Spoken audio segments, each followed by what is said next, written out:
Сайн байцгаана уу? Та бүхэндээ бичлэгээ үзэж байгаа үеийн мэндийг хүргье. За бүгдээрээ хичээлээ сайн хийгээд сайн сууцгааж байгаагаа гэж найдаж байна. За бичлэгээ эхлэхээс өмнө бүгдээрээ дардаг товчнуудаа дараарэ гэж хүсье.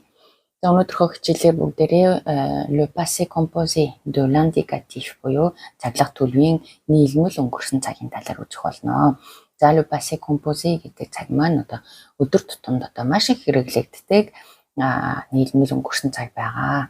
Le passé composé цагийг одоо яаж үүсгэдэг вэ гэхээр le verbe auxiliaire буюу нөгөө туслах үйл үг avoir болон être гэсэн үйл өгнүүд маань одоо цаг дээр хувраад араас нь одоо үйлбэрт одоо гол утга илэрхийлж байгаа үйл үг маань le participe passé дээр хувирж одоо энэ хоёр цаг маань хоёр үйл үг маань одоо хоршиж le passé composé цагийг үүсгэдэг байх нь. За тэгэхээр өмнөх хичээлүүдээрээ бүгдээрээ одоо үйл өгнийхөө одоо цагнуудыг үзсэн тийм ээ. Avoir être бол одоо цаг дээр хувиргаж мэддэг болсон байгаа. Participe passé цагаа үзсэн байгаа. Тэгээд ямар үйл өгнүүд маань avoir-тай хувираад ямар үйл өгнүүд маань être-тэй хувирдаг талаар одоо participe passé цаг дээр бол хичээл дээр үзсэн учраас эхлээд одоо хэрвээ үзэж амжаагүй байгаа бол эдгээр хичээлүүдээ үзчихээд одоо нийлмэл цагнуудынхаа хичээлийг үзсэн маш зүйтэй байгаа шүү. Тэгэхээр эхлээд үзээрэй гэж зөвлөе. За бүгдээрээ manger гэдэг үйл үгийг хувиргаж харцгаая. J'ai mangé. Tu as mangé. Il, elle, on a mangé. Мэдчлэн хувиргаад явах нь. Aller гэдэг үг байна. Je suis allé. Tu es allé гэх мэдчлэн тийм ээ. Le passé composé цагийг одоо ямар үед хэрэглэгддэг вэ гэхээр өнгөрсөнд болсон үйл явдлуудыг илэрхийлнэ. Жишээлх юм бол hier j'ai regardé un film. Өчигдөр би кино үзсэн. За өнгөрсөнд болсон үйл явдал маань маш их тодорхой байх үед хэрэглэх нь. Je suis né le 10 décembre 1980. Тэр үйл явдал маань маш тодорхой байна тийм үү? За үйл явдлууд бас араасаа ингээд дараалаад хийгдсэн үед бас хэрэглэгдэх нь. Жишээлх юм бол ce matin j'ai pris mon café, j'ai lu le journal et puis je suis parti travailler. Өнөө би кофе уусан, шонин унсан, дараа нь би ажиллахаар явсан. Тэгэхээр үйл явдлууд маань ингээд дараалаад өнгөрсөн учраас тийм ээ дараалаад хийгдсэн учраас энэ үед бас хэрэглэнэ. За avoir үйл өгтэй хоршиж одоо орж байгаа үйл үг маань тухайн өгүүлэгдэхүүнийхээ хүйс болон одоо тоогоор зохицохгүйгээр хоршиж ордог байгаа. Гэхдээ être-тэй орж байгаа үйл өгнүүд маань зохицож хувирдаг байх нь. Acheter гэдэг үгийг харцгаая. Тэгэхээр avoir үйл өгтэй хоршиж le passé composé үүсгэнэ. Тэгэхээр j'ai acheté, tu as acheté, il, elle, on a acheté, nous avons acheté, vous avez acheté, ils, elles ont acheté. Тэгэхээр яг нь хүйс болон тоогоор зохицохгүй орж явах нь. За venir гэдэг үйл үгийг харъя.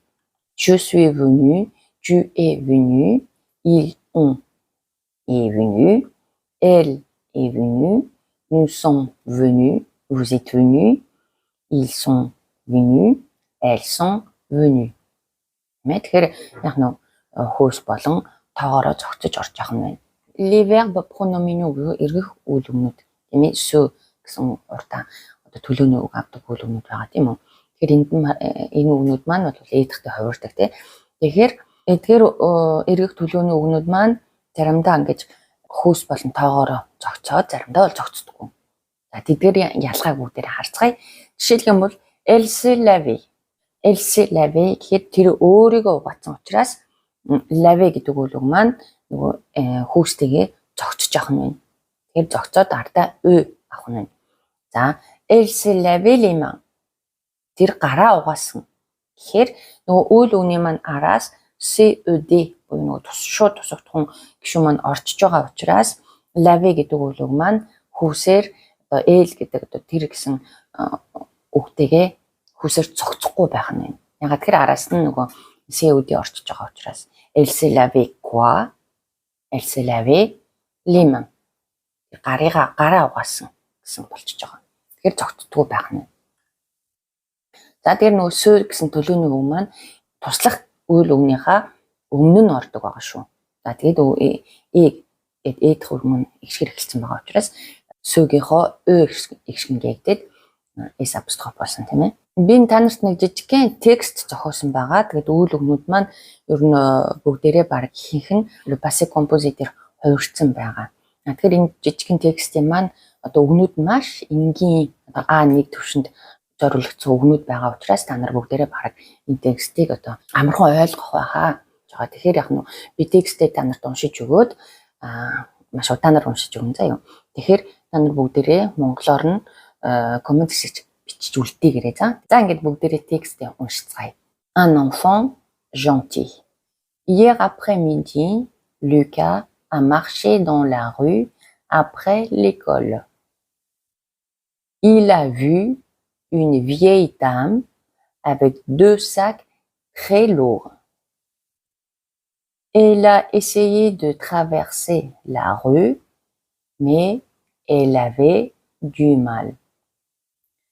Lucas s'est approché d'elle et il a dit « Bonjour madame, je peux vous aider ?»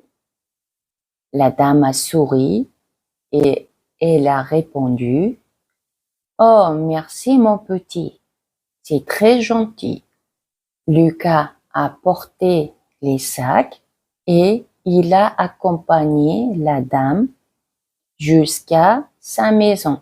Elle l'a remercié plusieurs fois et elle lui a donné un bonbon. Lucas est rentré chez lui, content d'avoir aidé quelqu'un. Il a raconté l'histoire à sa maman. Elle a dit « Tu as fait une bonne action aujourd'hui. » За тэгээд текстээ тань бүхэнд ойлгосон бахаа гэж найдаж байна. Өгнүүд нь маш энгийн өгнүүд байгаа учраас хэлбэрхэн тийм ээ ойлгоход хэлбэрхэн байсан бахаа гэж найдаж байна. За тэгээд бүгдээрээ текстээ орчуулад коммент хэсэгтээ бичиж үлдээгээрэй. За ингээд өнөөдөр маань хичээл өгөр өндөрлөж байна. Хэрвээ бичлэг маань таалагдсан бол бүгдээрээ лайк болон subscribe дараарай. Шеэр хийж бусдад түгээгээрэй гэж хүсье. За ингээд дараагийн хичээл хүртлээ. Түр баяртай.